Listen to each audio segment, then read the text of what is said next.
we're back, and right now we're going to view another feature on another community mom.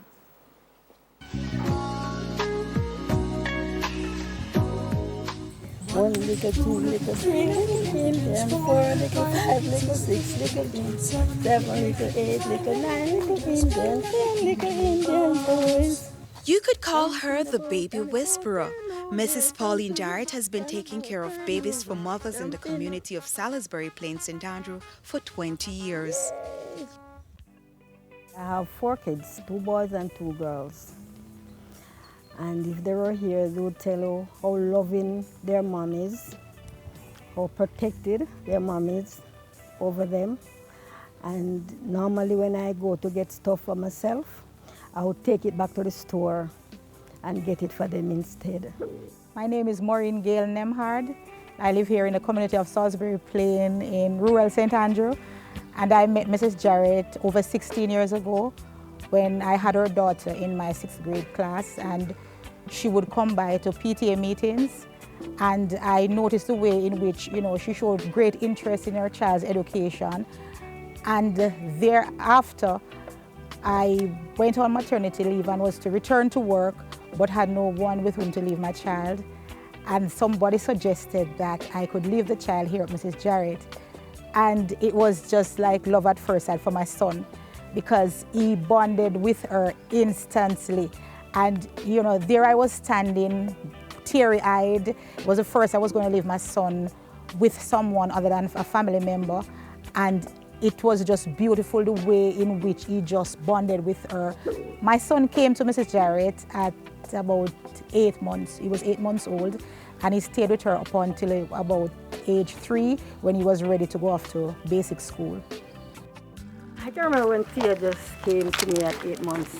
His mom would say, "Oh my," stand there looking at him and say, "Oh my, he's gonna cry." I said, "No, he's not gonna cry. He'll be quite fine." And so my surprise, he didn't cry. He just lay on my shoulder, and I went straight inside with him.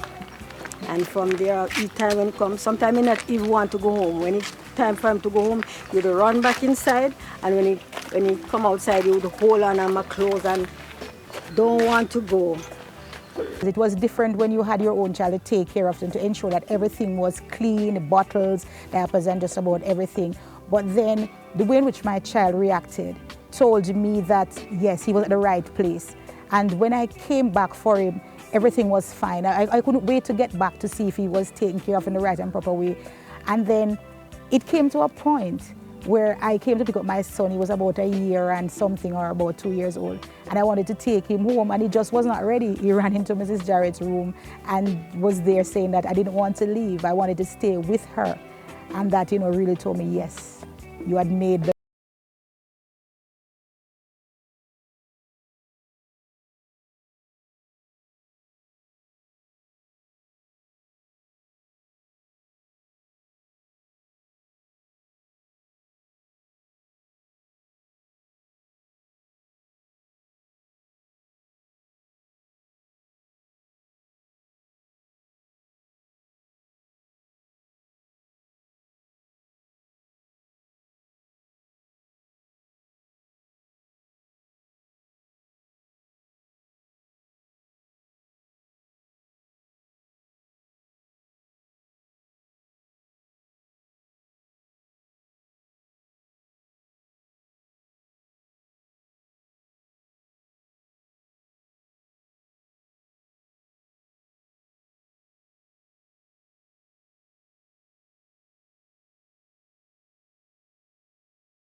I got another mother away from her mother.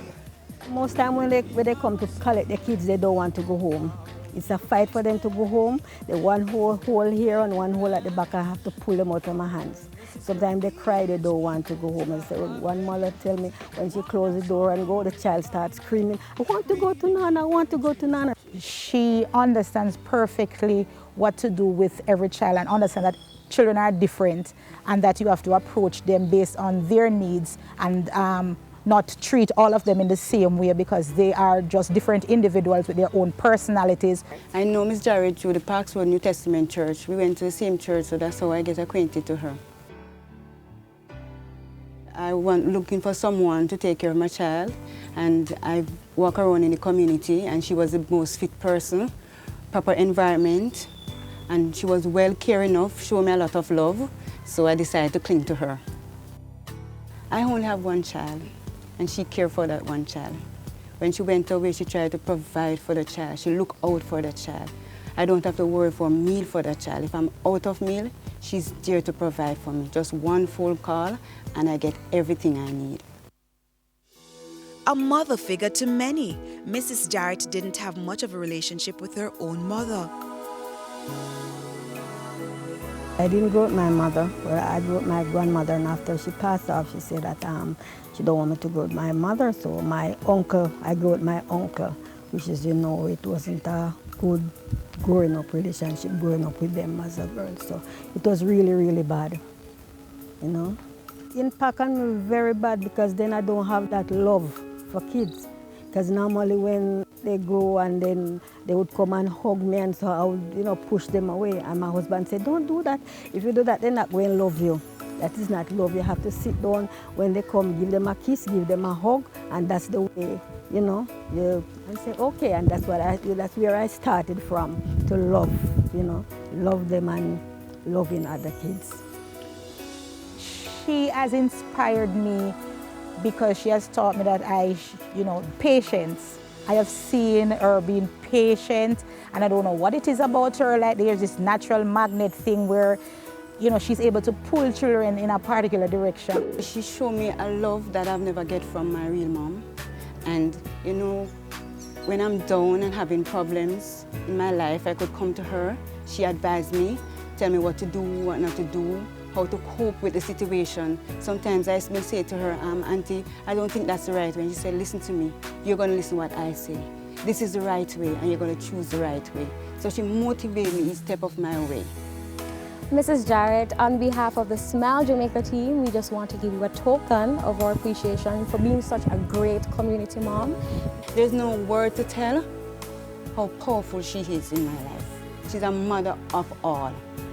Being a mom made me one of the nicest person on earth you can find. Mama, where would I be, Lord? Where would I be? Where would I be without my mama? Mommy, me love you, there's nothing I'd put above you. No house, nor no girl, nor no Jamaica Community Mom is brought to you by